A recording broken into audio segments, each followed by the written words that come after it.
Bueno, buenas tardes. Mi nombre es Rafa Escudero, soy profesor en la Universidad Carlos III y bueno, antes de nada quería agradecer a la organización que me hayan permitido estar aquí esta tarde, pasar un buen rato con vosotras y vosotros y presentar, bueno, en primer lugar, poder haber visto preestreno mundial el documental sobre Gonzalo y bueno, poder presentar y hablar un poco hoy sobre el tema, ¿no? Yo creo que a mí cuando vi ayer la película, la sensación que tenía era que había que Gonzalo Boye se desdoblaba en dos partes, ¿no? En Gonzalo y en Boye. Y eso me pareció interesante y divertido en algún sentido, ¿no? La idea de que a una persona, en este caso a un amigo mío, a Gonzalo, le suceden una serie de circunstancias en su vida, que no comento para qué mantener el suspense, ¿no? Le suceden unas circunstancias en su vida que tienen que ver con con lo que sucede política y jurídicamente en un determinado momento en la España de los 80, y que tiene que ver, digo muy general, ¿vale?, con básicamente violaciones de derechos humanos, con algunas prácticas que él sufre de violaciones de derechos humanos, ¿no?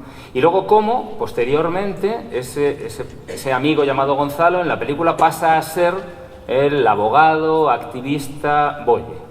Y algunas de esas violaciones de derechos humanos que luego veremos y que él sufre, se trasladan después a ámbitos, permitidme el juego, se trasladan a ámbitos profesionales y ámbitos de su práctica profesional y de su activismo, ¿no? Y entonces vamos viendo en el documental cómo él se convierte en abogado, activista, defensor de causas que tienen que ver fundamentalmente en gran parte, con violaciones de derechos humanos que Gonzalo había sufrido, ¿no? Entonces, en este sentido, es verdad que hay un antes y un después en la película, ¿no? Hay un antes que tiene que ver con los 80 en España y un después que tiene que ver con casos que él trabaja, que él dirige, que él colabora, de flagrantes violaciones de derechos humanos a partir de los años 80, 90 y en la actualidad. Entonces me parece, no sé qué pensáis vosotros, tú Sebastián que eres el director, ¿qué pensáis de esta posible interpretación de la película desde dos sentidos, ¿no? Desde la persona, el amigo Gonzalo, que soporta violaciones de derechos humanos en un determinado momento histórico en España y que tiene su explicación, en la película lo vemos claramente, y después Boye, defensor de casos, Guantánamo, 11M, violaciones de derechos humanos en Gaza, Snowden, etc., ¿no? Cómo se trasladamos de lo personal a lo colectivo. Desde mi punto de vista lo has conseguido muy bien en la película, pero no sé si esa interpretación te convence o no te convence. Sí, no, básicamente sería una buena lectura de la película. Digamos, en síntesis, un poco la idea de alguna manera nuestro presente forma mucho de nuestro pasado. Lo que a nosotros nos gustaba también mucho de esta especie de dualidad, y que creo que va un poco a la par de lo que tú estabas comentando ahora, era esa idea que se produce de manera constante durante toda la película, que es la vida más personal o privada de Gonzalo, sus acontecimientos más pequeños, entre comillas, por decirlo así, y su interrelación directa con grandes acontecimientos. Y cómo esas dos líneas narrativas, por llamarlo así, confluyen constantemente, ¿no? Que es algo que a mí siempre me llamaba mucho la atención, ¿no? Y que de alguna manera sí que tiene que ver con lo que tú estás comentando ahora, ¿no? Como en muchos sentidos las cositas más personales o menos espectaculares, por decirlo así, de nuestras vidas, terminan conformando determinados tablones a través de los cuales se van conformando decisiones y desarrollos personales mucho más amplios. Es decir, de alguna manera, Boye, el abogado, tiene mucho que ver con la vida personal de Gonzalo. Quiero decir con esto, por supuesto que tiene que ver, pero quiero decir, no hay una división estricta entre lo profesional y lo personal, sino que lo profesional y lo personal son lo mismo, ¿no? de alguna manera. Y eso era lo que me parecía muy interesante de la figura de Gonzalo, entre otras muchas cosas. Bueno, vamos a preguntarle a él, a ver qué piensa de esto. Bueno, a mí la verdad que me están asustando porque parece que fuera un esquizofrénico.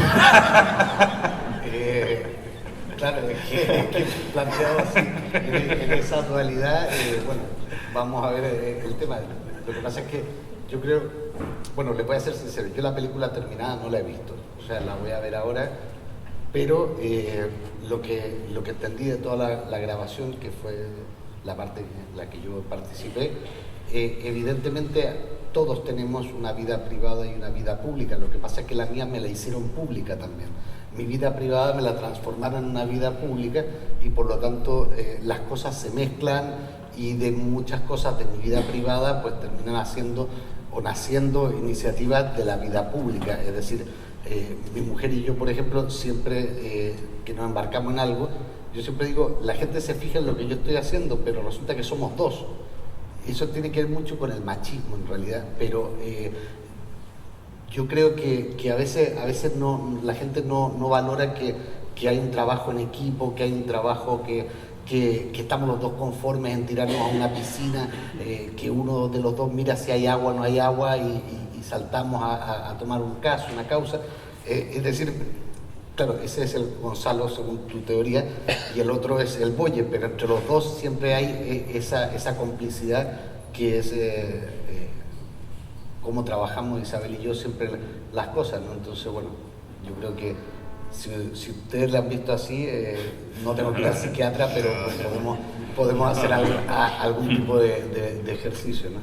La película recoge una serie de casos, pero que son un poco los casos que Gonzalo, Isabel, Elval, mi compañera que está ahí entre el público, trabajan fundamentalmente, pero hay más, ¿no? Recientemente, bueno, la película no ha recogido, por razones temporales, la cuestión de los refugiados, que a mí me parece la contradicción más flagrante, si es que es posible que haya todavía alguna más, en la que vivimos en la Europa de estos tiempos.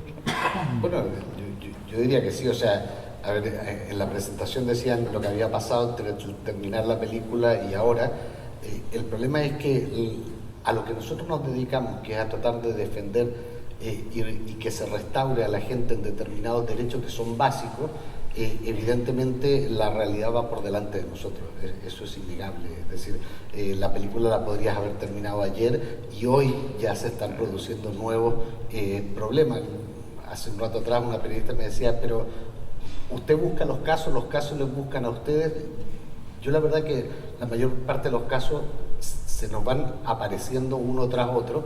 ¿Por qué? Porque está ahí la realidad, es decir, en estos momentos nosotros estamos a la espera de que el Tribunal Supremo resuelva un tema con respecto a los refugiados. Para nosotros el acuerdo que se firmó entre la Unión Europea y Turquía es un acuerdo no solo ilegal sino criminal. Y cuando digo criminal es porque las convenciones de Ginebra, y fíjense lo atrás que me estoy yendo, dice que no se podrá privar de determinados derechos a las personas especialmente protegidas en caso de conflicto. Es decir, justamente esos refugiados que estamos trasladando a la fuerza de Grecia a Turquía. ¿A cambio de qué? A cambio de precio, a cambio de 30 monedas de plata. Y en este caso se la estamos dando y estamos diciendo que se lleven a esa gente a un país seguro como Turquía. O sea, en Turquía la seguridad que tienen los refugiados es la misma seguridad que tiene un dulce en la puerta de un colegio. Ninguna.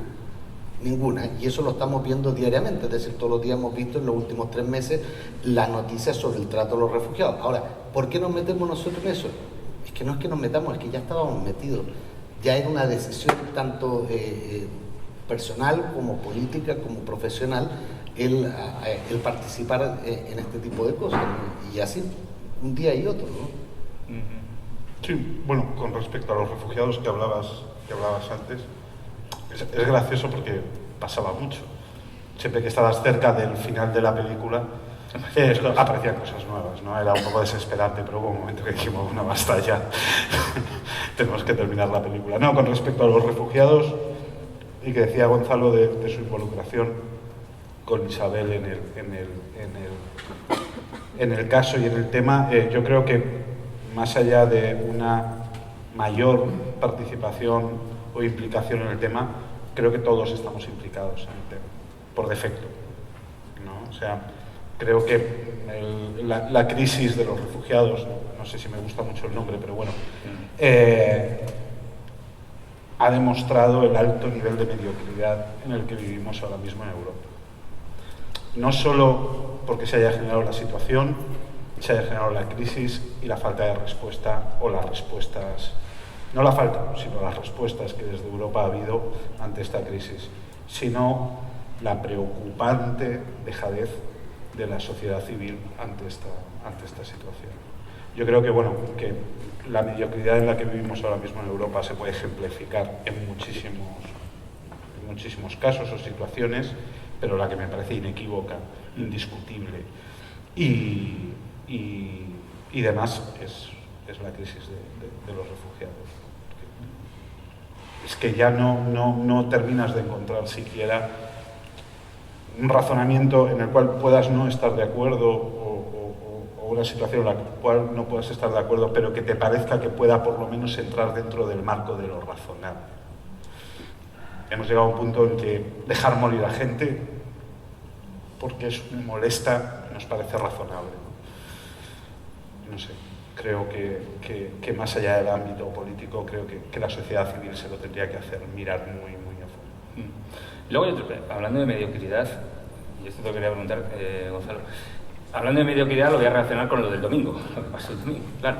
Es decir, tu opción personal por el derecho, por los derechos humanos, por judicializar conflictos, se debe en gran medida a que crees que políticamente el pueblo español está perdido, dejémoslo aparte, entonces utilicemos mejor, dado que el PP sigue ganando, etcétera, etcétera, utilicemos mejor vías judiciales para intentar pararle los pies por una vía judicial, dado que por la vía electoral no se puede. Bueno, yo no lo limitaría al caso español, o sea, yo creo que estamos avanzando hacia una sociedad, como tú decías, mediocre en términos generales, es decir, podemos usar el ejemplo del Brexit en el Reino Unido, es decir, vinieron dos charlatanes de feria y se llevaron el oso del premio de la rifa. ¿Por qué? Porque resulta que se llevaron el gato al agua y ahora resulta que la gente dice, pero es que nosotros no nos habíamos dado cuenta de esto. Cuando el tipo dice, por ejemplo, no vamos a destinar este dinero a pensiones, tiene que ser un malentendido. No, hombre, usted dijo que iba a destinar este dinero a pensiones y resulta que ahora no. Bueno, eso también demuestra que los ingleses se equivocan, los españoles no podemos equivocar, pero tenemos que vivir con esa equivocación. Ahora, nosotros lo que hacemos con el derecho es básicamente apuntar a litigios estratégicos. ¿Qué queremos decir con litigios estratégicos? Es imposible defender a todo el mundo. Lo que pasa, vamos a poner un ejemplo, las devoluciones en caliente en la valla de Melilla. Es imposible defender a cada una de las personas que han intentado cruzar en esa valla. Pero encontramos dos que reunían todos los requisitos para llevar ese caso al Tribunal Europeo de Derechos Humanos. Nos costó muchísimo. ¿Pero por qué? Porque esos casos eran a prueba de bala, tan a pruebas de bala como que los hemos llevado, el tribunal ha aceptado la demanda y ahora España acaba de contestar y el tribunal se tendrá que pronunciar. ¿Qué pretendemos con eso? Pretendemos evidentemente una condena de España para que las devoluciones en caliente cesen y se cambie la ley nuevamente. Evidentemente, si hubiésemos ido a defender uno a uno todas las personas que estaban en la valla, seguramente hoy lo que tendríamos es un despacho lleno de papeles y de frustración. Y no tendríamos una sola solución. Por eso es un instrumento político el derecho. Sí, hay gente que cree que no se debe utilizar políticamente el derecho. Yo creo que cada vez que se promulga una ley, se está usando políticamente la ley. Es decir, es una aplicación adecuada. Nosotros no forzamos más allá de lo que dice la ley, pero evidentemente también en los procedimientos a los que ponemos mucha contradicción son a los jueces. ¿Por qué? Porque muchas veces los jueces se ven en una tesitura muy complicada. Y cuando digo muy complicada es, ¿aplico la ley o quedo bien? Y casi siempre el ser humano termina por quedar bien. Y eso es el resultado de muchas de las cosas que pasan, por ejemplo, en la Audiencia Nacional o en la causa, por ejemplo, de las muertes en el Tarajal. Yo he estado en los interrogatorios a los guardias civiles Y escuchar a un coronel de la Guardia Civil decir que la línea fronteriza estaba donde estaban sus hombres, a mí me parece que es cargarse la geografía, la historia, la política, todo. Pero admitir como juez esa respuesta, creo que es cargarse la función judicial. Es decir, ¿cómo va a ser? 3 veces se le pregunta a un coronel de la Guardia Civil, sí, pero sus hombres ¿a qué distancia estaban de la frontera? Dice, mis hombres son la frontera. Y se queda tan ancho. Se queda tan ancho. Bueno, eso es lo que nosotros vamos a hacer ahí. Ahora, pretender también que les condenen a 15 guardias civiles por 16 homicidios. En España no han nacido los 3 jueces que firmen esa sentencia, ¿no? ¿Qué es lo que pretendemos nosotros? Omisión del deber de socorro. Porque eso ya es suficiente para que no vuelva a suceder. Pero pedirle a 3 jueces que condenen a toda la unidad de la Guardia Civil de Ceuta no se va a conseguir. Hay que ser estratega, hay que decir, ¿qué podemos conseguir? Con esta condena no lo vuelven a hacer, se lo piensan 2 veces. Y eso es un poco lo que tratamos de hacer, ¿no? Sí, aparte de lo que estaba diciendo ahora Gonzalo, hay una cosa que me parece interesante, que es que hay determinadas, el incumplimiento sistemático de la ley transformado en discusión ideológica. Me refiero, muchas veces en el debate social y mediático se llevan determinado tipo de temas, la inmigración, los refugiados, etcétera, etcétera, a una discusión ideológica, en la cual uno piensa que no deberían entrar porque económicamente nos viene mal, otro piensa que sí, pero ordenadamente, bueno, todas estas frases hechas que se suelen decir. Pero en el fondo, lo que se está discutiendo y lo que es más relevante es que se está incumpliendo la ley. Entonces, hay muchas veces que el Estado, y como decía Gonzalo, nosotros no somos exclusivos. Toda Europa, de manera sistemática, por ejemplo, con todo el tema de los refugiados y la inmigración, de manera sistemática se incumple la ley. Curiosamente, los mismos estados que incumplen la ley cuando están en el gobierno no la cambian. Les parece más interesante incumplirla. Y la cambian cuando, bueno, es factible. Entonces hay muchas veces que entramos en discusiones un poco, con perdón, tontas, porque parecen discusiones de ideas o de ideologías en las cuales todos tenemos una opinión y todas las opiniones son respetables, ¿no? Y por eso sí que me parece interesante lo que es el ejercicio jurídico. Porque en muchos sentidos no se está discutiendo una ideología, se está discutiendo que usted está incumpliendo la ley. Es un debate en el que rara vez se pone encima de la mesa. Esa idea es una idea central, ¿no? Es decir, tenemos Constitución que recoge un catálogo de derechos, tenemos tratados internacionales que son derecho interno según la Constitución española y se vulneran sistemáticamente, ¿no? en un juego de un debate político, de opiniones, etcétera, sin tener en cuenta que en ese debate hay un elemento que prima por encima de los demás, que es la ley y en este caso los derechos que la ley incluye, ¿no? Entonces, yo creo que la cuestión no es tanto un problema legal, en el sentido de inexistencia de instrumentos legales para garantizar derechos, sino que en gran medida es una cuestión de prácticas, de culturas jurídicas y de culturas políticas. Y en este sentido creo, pero bueno, esto es una tesis personal y muy discutible, mucha gente la discute, que en gran medida esto se debe porque no hemos superado todavía la cultura franquista. Ahí tenemos sombras del franquismo que en la película se ven claramente, sombras del franquismo en todos nuestros estamentos. Es decir, yo diría, igual me confundo, pero yo diría que el estamento que más ha superado las prácticas y culturas franquistas es el ejército. Sin duda. Yo creo que es el ejército. Ni la policía, ni los jueces, ni, digamos, la clase política, entendiendo esto en un sentido amplio, ¿no? El ejército sí, porque como ha participado en misiones internacionales, ha tenido más contacto con otros ejércitos. Entonces, en este sentido, creo que tenemos un problema de superación del franquismo, ¿no? La sombra del franquismo se ha alargado. Bueno, los ejemplos de esos son múltiples. Ayer, en la Audiencia Nacional dictaron un auto sobreseyendo, por inexistencia de delito, a los titiriteros. Pero les habían mandado a prisión. Y el hecho no ha cambiado.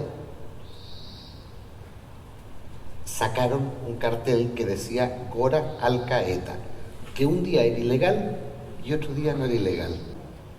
Sí, para empezar es una cuestión de clase, ¿no? ¿Quién puede permitirse 3 años sin cobrar, viviendo en casa de sus padres, etcétera, pagando un preparador que es un juez que, por cierto, cobra en negro, un preparador, etcétera? Es decir, el sistema de formación de los jueces es el mismo que durante el franquismo, prácticamente, ¿no? Con lo cual, en la película, ya lo veréis ahora, a mí me parece fascinante el tratamiento del 11M, ¿no? Cuéntanos un poco. No, antes de entrar al CM, me quería quedar con una cosa del franquismo que también me parece interesante y que va al hilo de lo que decía antes Gonzalo. Cuando aquí surgió que ya que estamos hablando de Europa, yo viajé un poco con una película anterior que giraba en torno a eso, y en Europa cada vez que se planteaba el tema te miraban con los ojos abiertos como platos. Era espectacular en ese sentido, ¿no? Cuando explicabas. Cuando surgió aquí el tema de las víctimas del franquismo, que está intrínsecamente relacionado con ideologías, estructuras sociales, etcétera, etcétera, etcétera, yo recuerdo que pasó exactamente lo mismo que decía, y por eso me parece de tanto valor la acción judicial en este sentido. Pasó lo mismo. Terminó convirtiéndose en un concurso de popularidad del juez Garzón, si el juez Garzón nos gusta, no nos gusta, si lo hace bien, lo hace mal, etcétera. Si es el pasado cercano, si es el pasado presente, etcétera, etcétera. Pero casi nadie discutió que el tema de las víctimas del franquismo era un tema en el cual se estaba incumpliendo la ley. Sin más. Me resbala o me es indiferente si usted es franquista o no es franquista, si es de esta ideología o no es de esta ideología. Esta es la ley. Esta es la ley que tenemos aprobada en nuestra Constitución. Y se está incumpliendo de manera sistemática. Y a mí eso siempre me ha parecido un enorme valor, porque en el momento en que se entra en la acción judicial, en el momento en que te encuentras con casos como el de Gonzalo, lleguen a buen puerto, sean desestimados, etcétera, etcétera, etcétera, de alguna manera estás generando ciertos precedentes con respecto a la causa en sí. Es decir, la causa no ha empezado y ha terminado en el silencio más absoluto. Y eso sí que me parece que poco a poco va dejando mella, ¿no? Para mí el tema del franquismo es importante también en ese sentido. Con respecto al tema del 11M, hombre, pues el 11M siempre ha sido un doloroso acontecimiento, por decirlo así, que a mí me marcó mucho, siempre me ha interesado mucho, seguí mucho el caso. De hecho, hubo un par de proyectos cinematográficos que intentamos llevar a buen puerto y no se consiguió. Y bueno, yo siento una estrecha relación o sentimiento con los atentados. ¿Cómo está tratado? Pues la verdad que no lo sé, no soy muy bueno hablando de cómo hago las cosas, la verdad. No, está bien, no me sale bien. Está bien. Está bien. ¿Tú cómo podías soportar los abogados al lado? El 11M. ¿Cómo pudiste soportar eso? El 11M fue una cuestión de disciplina. O sea, y cuando digo disciplina, yo me levantaba todos los días a las 6 de la mañana, me duchaba, me vestía, bajaba a una cafetería, leía la prensa para que me contaran lo que no había pasado el día anterior en el juicio, después pasaba por el despacho y me iba a juicio. Y eso eran los lunes, martes y miércoles, mañana y tarde. Pero dentro de la sala, las cosas que se veían y las que la gente no vio eran brutales. Acusaciones que estaban defendiendo a los acusados, defensas que estaban acusando a los defendidos. Era un enredo, porque eso fue una expresión, yo creo, de locura colectiva. Es decir, se llegó a un punto en que había situaciones que eran realmente rocambolescas. Yo me acuerdo del alegato de una de las acusaciones al final del juicio, que partió así, dice: a mí siempre me dijeron que los Reyes Magos que venían de Oriente eran buenos, y no sé por qué estos chicos que vienen de Oriente han de ser malos. Yo en ese momento decía, madre mía, pero después yo logré racionalizar el tema, y a mí me dio la sensación que esta señora había tomado un autobús, se bajó en una parada equivocada, siguió la gente, se colgó una toga porque vio que todos se ponían una toga, se sentó ahí y empezó a hablar. Y esa fue la única racionalidad que yo vi a todo eso, porque era una cosa que nosotros de verdad nos mirábamos y decíamos, no puede estar pasando esto. Es decir, el juicio más televisado de la historia de España, y la señora hablando de los reyes magos de Oriente, cuando teníamos ahí gente a la que le estábamos pidiendo la vida entera en prisión. O sea, ahora, ¿qué es lo que pasó ahí? Fíjense que cuando se ponen luces y taquígrafos en un juicio, pasan cosas que no pasan en otros. No ha habido un solo condenado que le hayan admitido a trámite en el Constitucional su recurso de amparo. No ha habido un solo condenado que le hayan admitido en Estrasburgo su recurso.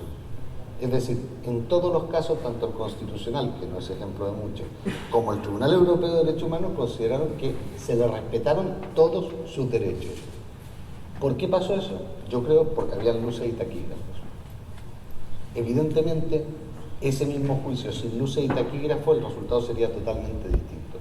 Y sería totalmente distinto porque cuando la máquina estatal se pone en funcionamiento, es como una aplanadora, no deja nada en pie. Y evidentemente, pues aquí había motivos sobrados para pensar cómo se hicieron las cosas. Había intereses políticos en tratar de que eso no llegara a buen puerto, pero claro, era un juicio en el que pasaba de todo, o sea, de todo. Ahora, yo sí te digo, terminado el juicio, a los pocos días nos fuimos de vacaciones y yo iba destrozado. O sea, destrozado porque la tensión, cada vez que uno apretaba el botón para intervenir, en el fondo te estabas jugando tu carrera, porque estaba todo el mundo viendo el juicio. Y ahí hubo grandes desastres profesionales, o sea, grandes desastres. El éxito era salir vivo. Siempre me he preguntado una cosa, me estaba acordando ahora, esto, y que de alguna manera está interrelacionado con otros casos que has llevado tú. No sé si os recordáis una película, no recuerdo el título original, pero aquí en España se llamó La noche más oscura, que era la película que venía a narrar cómo se siguió y se logró cazar y asesinar a Bin Laden. No sé si la recordáis. Bueno, en esa película aparecen, todo nace evidentemente a partir del 11S y en adelante, y en el desarrollo de toda la película aparecen varios atentados, entre ellos el de Londres.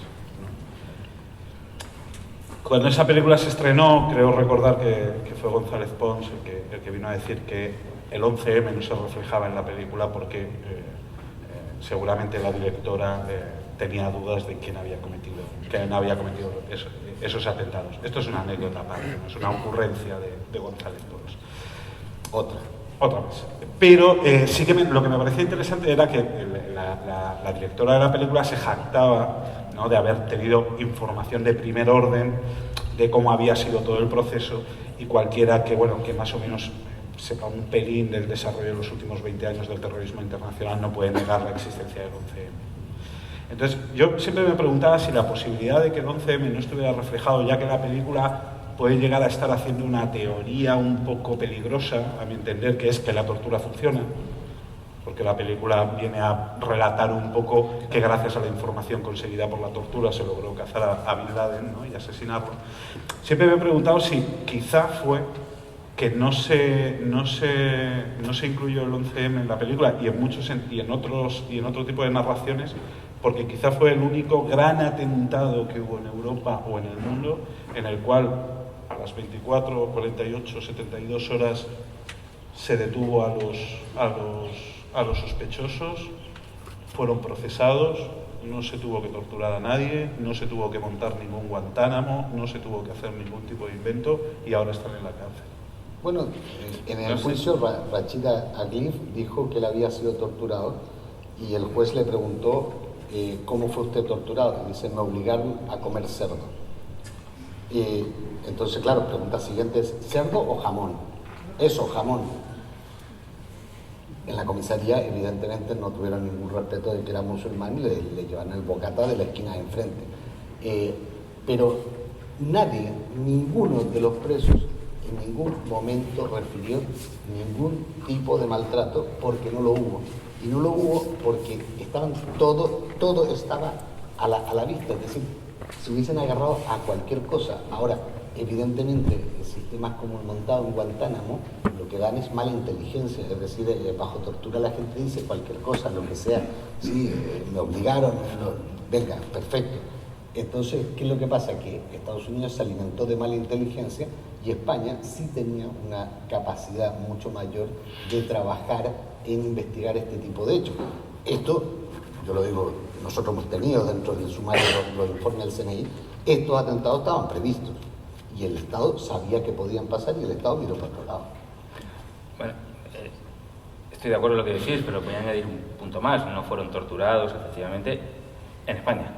Pero sabemos, porque hay informes de Human Rights Watch, Amnistía Internacional, etcétera, que antes de los atentados, policías españoles, bajo el mandato de un juez español, fueron a Guantánamo e interrogaron a presos que estaban allí en Guantánamo. Sí. Y, espera, incluso iban preguntando por Rafa Zuvier. Efectivamente. Claro, eso es algo que está también presente siempre en la película, que es, bueno, la cooperación, una especie de cooperación transnacional por la tortura. Y esto es terrible, ¿eh? A ver, cuidado. En la causa de que llevamos de Guantánamo, nosotros sí hemos insistido mucho en que se cita declarar en calidad de, como se diría ahora en tiempos modernos, de investigado, vamos, el imputado de toda la vida, a 3 policías españoles que fueron a Guantánamo, 2 policías españoles y un diplomático español que fueron a Guantánamo e interrogaron a 2 ciudadanos españoles presos en Guantánamo, bueno, un ciudadano español y el otro residente en España, Lajmi Kasriem y Abderramán Jamiro. El talibán español. Claro, la respuesta que nosotros hemos recibido de la Audiencia Nacional es: el mero hecho de ir a Guantánamo no acredita que hayan participado del proceso de tortura y que hayan tenido bajo su custodia a la persona. Es decir, la Audiencia Nacional ha justificado que unos señores se presenten en un centro de detención y tortura como turistas. No, fueron a mirar, fueron a preguntar. Perdón. Están los testimonios y está la documentación de que estas personas fueron allí y el solo hecho de beneficiarse de una situación como la de Guantánamo le hace copartícipe del tema de Guantánamo. Ahora, evidentemente la Audiencia Nacional para eso no quiere investigar. Sin embargo, cuando un juez de la Audiencia Nacional dice que en España se ha sido negligente a la hora de investigar las torturas, sale el iluminado del ministro del Interior y le presenta una denuncia a un juez. El ministro del Interior presentándole una denuncia a un juez. Se lo dijo Marcelo al oído. Claro, como no es el de la guardia que le dice esas cosas, pues se lo dijo, y entonces el otro dijo, vamos a denunciarlo. Hoy se acaba de archivar la denuncia contra ese juez, que es el único que ha tenido la valentía de decir, miren, aquí no se ha investigado. Pero ¿qué es lo que ha dicho ese juez? No ha dicho ni una coma de más, ni una coma de menos de lo que dijo 3 semanas antes el Tribunal Europeo de Derechos Humanos, que por 10ª vez condenó a España por no investigar casos de tortura. Que es sorprendente, en este país ni se tortura ni se prevarica. Nos decían antes desde la organización que no solo a mí que no solo les preguntara a ellos por el tema de la película, sino por el post, ¿no? Entonces no me resisto a preguntaros por lo que pasó el domingo. ¿Qué pasó el domingo? Creo que perdió España un partido contra Italia.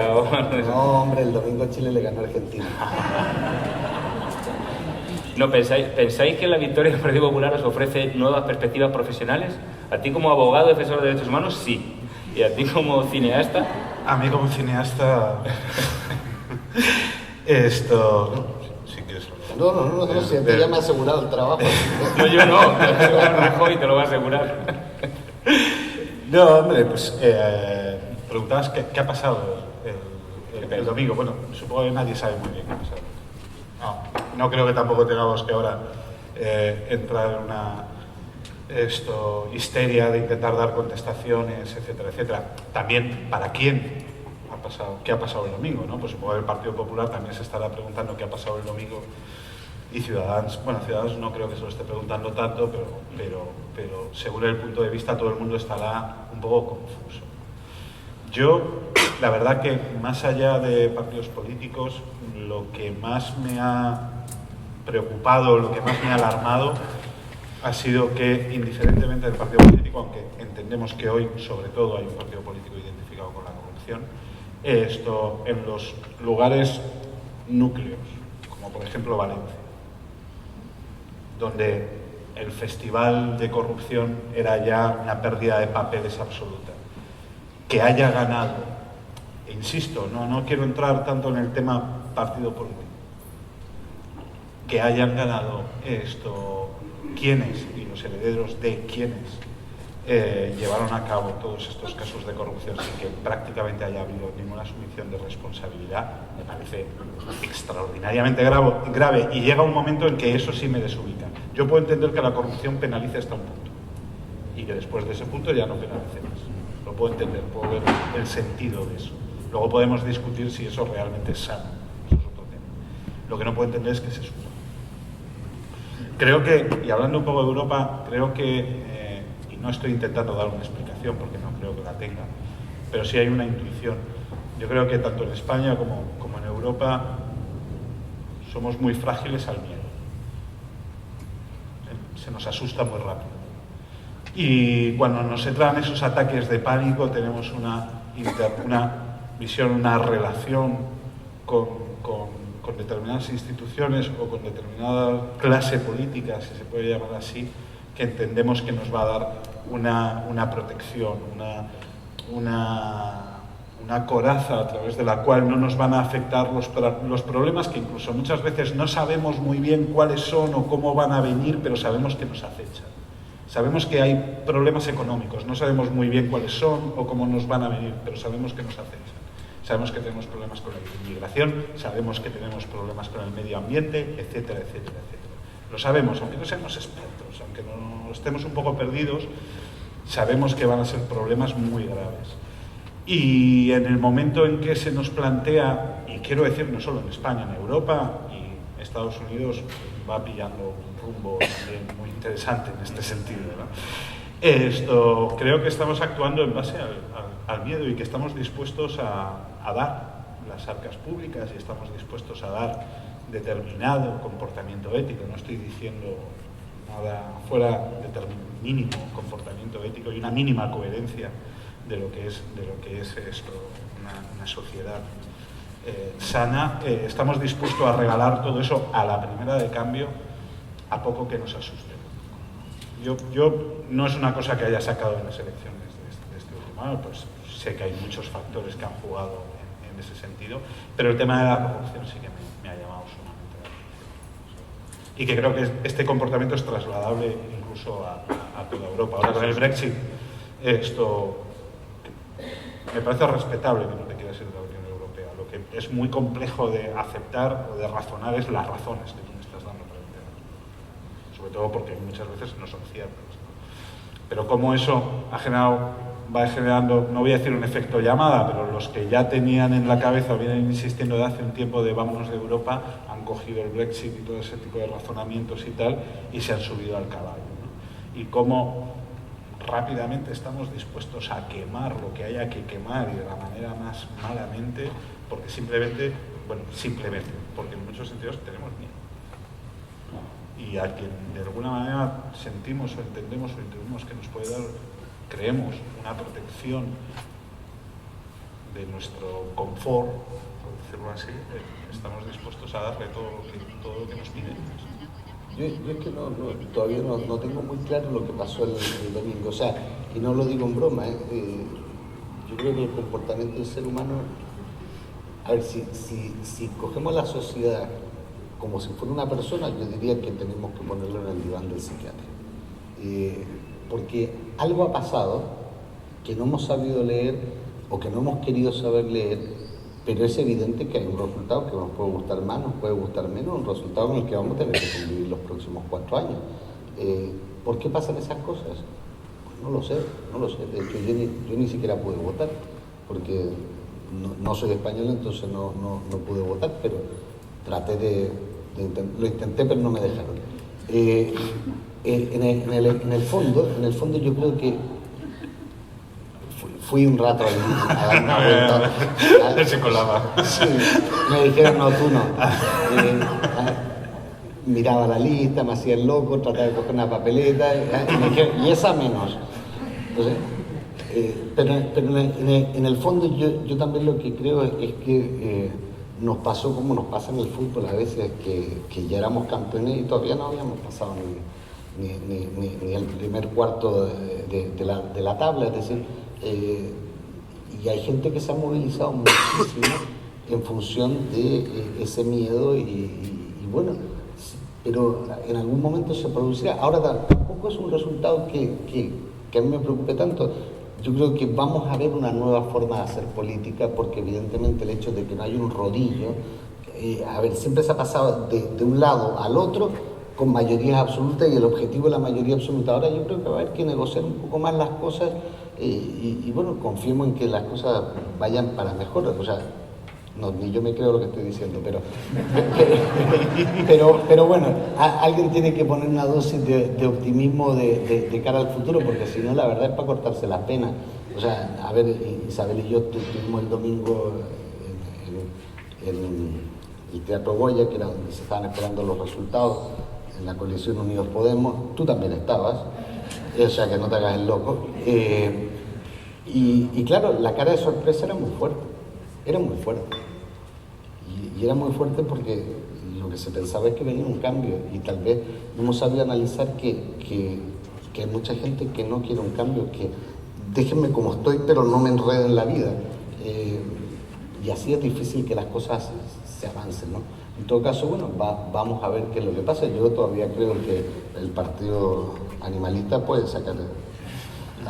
puede proponer algún candidato, no sé, de hecho han sacado, hay que mirar las cosas desde una perspectiva más positiva. Una de las cosas que veréis en la película es que Gonzalo es un optimista vital, es una persona que nunca dice que no, es inasequible al desaliento y bueno, trabaja, él sí que trabaja por encima de sus posibilidades, yo creo, ¿no? Pero es un optimista vital, como veréis ahora en la película, ¿no? De todas formas, ¿no pensáis que desde la izquierda se ha cometido un error de cálculo? Es decir, no, yo creo, ahora ya decís un poco mi opinión, ¿no? Creo que no era el momento, porque no era el momento para ese sorpaso, si queremos utilizar la palabra tan manida, no era el momento porque no se habían generado las estructuras sociales, ciudadanas, sindicales, políticas. Para ello se pensó, creo porque otra de las cosas que pasan es que a los encuestadores los hemos convertido en líderes políticos, últimamente, que me sorprende, ¿no? Se pensó que era el momento de asaltar los cielos y no habíamos generado las estructuras para ello. Y que ese momento yo creo que puede llegar, pero que para que pueda llegar es necesario trabajar. Es necesario trabajar. Hemos abandonado las calles, no sé aquí, pero ya en Madrid no hay manifestaciones. Los nazis ahora ya se manifiestan en Madrid, aquí conozco. Hemos abandonado las calles, de los sindicatos y de la lucha sindical mejor no hablamos, están desaparecidos.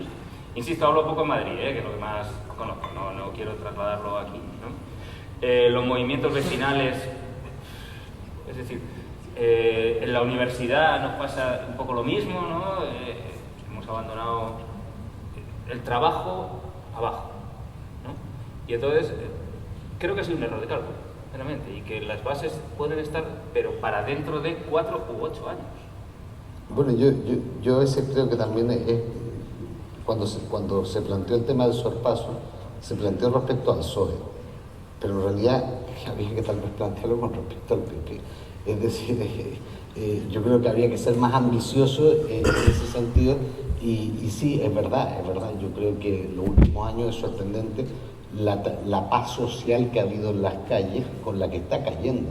Es decir, se ha desmovilizado la gente y se ha trasladado el debate a un plató de televisión en lugar de estar en la calle, que era donde había que estar. Y cuando íbamos a la calle éramos los 4 de siempre, y la mayoría, casi la mitad, abogados para defender a la otra mitad. Contaban los teléfonos de los abogados, iban con la lista de abogados, porque claro, ¿a quién le iban a dar el teléfono? Entonces, esas cosas sí, yo creo que ha sido, tenemos que analizar todos. Esto no es culpa de Podemos, esto no es culpa de Izquierda Unida, esto no es culpa de Unidad Popular, esto es una culpa de todos, o sea que hay una culpa colectiva, pero evidentemente el análisis no es sencillo. Ahora, ¿que soy optimista? Claro que soy optimista, pero te recuerdo que el domingo al 19% yo dije, esto está jodido. Al 19% del recuento yo ya tenía claro el resultado, y otra cosa es que se me quitara la sonrisa de la cara, porque en el fondo, bueno, tampoco estábamos perdiendo la guerra, solo una batalla, ¿no? Dentro de 4 años tendremos otra batalla y todavía queda mucho camino por recorrerlo. Yo creo que efectivamente lo que tenemos que hacer es bajar más a la tierra, ir a la tierra, ir a hablar con la gente, ir a ver lo que está pasando y sobre todo que la gente lo exprese y que lo diga. O sea, la política de laboratorio no sirve porque abren la ventana y se jodió el invento. O sea, yo creo que hay que trabajar mucho más en eso y en eso la culpa es de todos nosotros. O sea, sí, yo me pregunto esto, eso que al final, más allá de que tengo mis propias ideas y opiniones políticas, pero bueno, al final siempre lo veo un poco más de lejos. Me pregunto si no ha habido una confusión de lectura, y esto me lo preguntaba ya desde hace un tiempo, ¿no? Sobre todo desde el punto de vista de la estrategia que llevaba Podemos. Si ha habido una confusión de lectura, y ahora decía Gonzalo, ¿no? Ese ciudadano que dice, oigan, no me toquen mucho nada, déjenme como estoy, que no quiero mucho, no quiero que me cambien nada, así estoy bien, no me molesten. No sé si ha habido una especie de discusión entre ese ideal, esa esperanza, ese ideal, ese entusiasmo que había por una parte de la ciudadanía y la realidad. Que creo que es una cosa que también se ha reflejado en estas encuestas tan locas, ¿no? En una especie de discusión, ¿no? de contradicción entre lo que yo creo o entiendo que puede llegar a ser por lo menos una parte de España y lo que se deseaba que sucediera en muchos sentidos, ¿no? O lo que se quería que sucediera, ¿no? O lo que se esperanzaba que pudiese llegar a suceder. No lo sé, es una cosa a la que vengo dando vueltas desde hace un tiempo, ¿eh? No es a raíz de las elecciones. Las elecciones sí que me lo ha puesto encima de la mesa, es decir, no sé, me genera cierta inquietud. Creo que en cualquiera de los casos eso, cualquiera que sí quiera proponer un cambio, y un cambio como el que, por ejemplo, se proponía Unidos Podemos, va un poco al hilo de lo que decía Gonzalo, ¿no? Está muy bien la teorización, está muy bien el relato de esos ideales tan ambiciosos, todo eso está muy bien, está fenomenal. Pero si no bajas a pie de calle, que muchas veces se tiende a simplificar ese pie de calle, yo creo que es la zona más compleja en la cual políticamente te vas a encontrar. Yo creo que es falso que los grandes estratos de la política es realmente la compleja y que cuando bajas a la calle es todo muy simple y muy tonto porque el ciudadano no sabe mucho ni se entera mucho. Yo creo que es al revés. Cuando bajas a pie de calle es cuando te encuentras con la auténtica complejidad de lo que es la política y lo que es hacer política, ¿no? Entonces, yo creo que en cualquiera de los casos de lo anteriormente dicho, nada funciona si la calle la pasas de lado, ¿no? Hola. Yo creo que las cervezas ya están frescas, creo que sí, pero no me resisto a hacerle una última pregunta, la misma pregunta a los dos, ¿no? Es decir, ¿qué os gustaría, qué es lo que más os gustaría, o qué os gustaría que quedase bien reflejado en la película? Creo que no soy el más indicado para hablar, me hubiese gustado que estuviera... Yo creo que está bien, lo que haya ahí frente está bien. Ahora, sí me hubiese gustado que estuviera mi padre aquí pero eso no está en la película. No, hombre, yo por decir algo, pues mira, te voy a decir, más que lo que me gustaría que quedara reflejado, lo que no quedó reflejado. A ver. Digamos que nosotros nos proponemos la película, y lo comentaba antes en una entrevista, nos proponemos la película desde el punto de vista de Gonzalo y que de alguna manera sea Gonzalo quien dialogue directamente con el espectador.